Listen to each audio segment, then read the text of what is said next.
The American invasion of Iraq was sold to America as a chance to bring democracy, freedom, and pluralism to the Middle East. Instead, for Iraq's ancient Christian community, which was large and thriving, it brought death and persecution. Today, Iraq's Christian community is a tiny fraction of what it was in 2003. Nobody ever says it, but it's true. What happened in Iraq is now happening in countries across the region and around the world. A new report warns that in many places, treatment of Christians is approaching the level of genocide. Juliana Temirazi is the president of the Iraqi Christian Relief Council and a senior fellow of the Philos Project. She joins us tonight. Thank you very much for coming on tonight. So give us a sense, because it's one of those subjects that nobody in this country covers, as you know, of how the Christian community in Iraq is doing 16 years after the invasion. During 2003, we were 1.5 million. Today, the Assyrians, Chaldeans, and Syriacs have been reduced to barely 200,000 people. Many of them are suffering from trauma. Many have lost everything in terms of businesses, their homes, their churches have been destroyed. And many of them are losing hope because really their own community is unable to protect themselves. They are at the mercy of either the Kurdish regional government or the Iraqi government. And we know, and you know, Tucker, Iranian influence now is skyrocketing throughout the Nineveh Plain, which is extremely worrisome.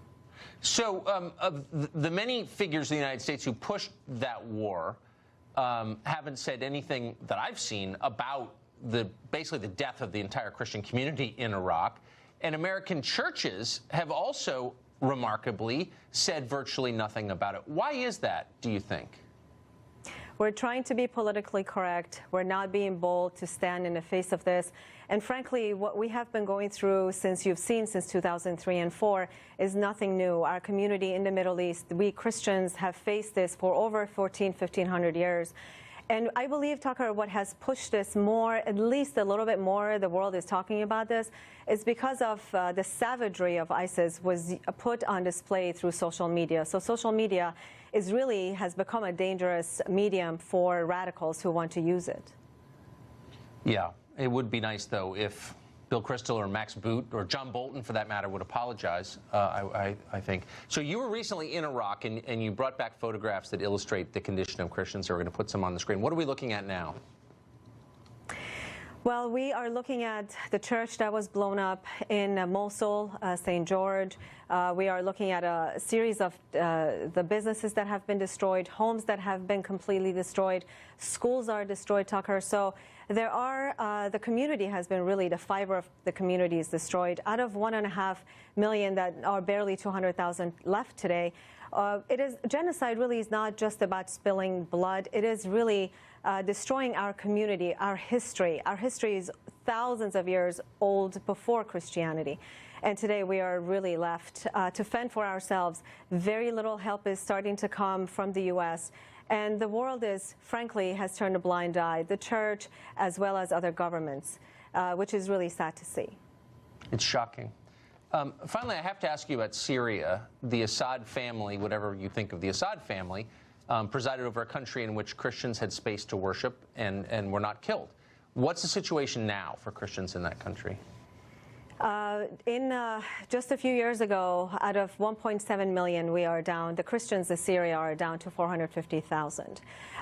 There are really the Syrian community split. Some are pro-Assad, some are against Assad. Basically, the Christians in the Middle East are looking to see how they can rebuild their lives, how they can live in peace. Because what happens, persecution really looks different in different parts of the world. Some places, social media is used to provoke radical Islamists. In other places, the country is exporting terrorism like Iran. So I think our government really needs to step up, be bold, and take the right measures. Yes. And we as American people should not put someone who is anti-Semitic with anti-Semitic rhetoric in Congress, because remember, Tucker, it's first Saturday people, then it's Sunday people. Yeah. Christians in the Middle East should be a concern. Those are our allies in the Middle East, and they should be a concern for us, I think. Indeed. Thank you very much for the work you're doing on this. Thank you. Thank you so much for this opportunity.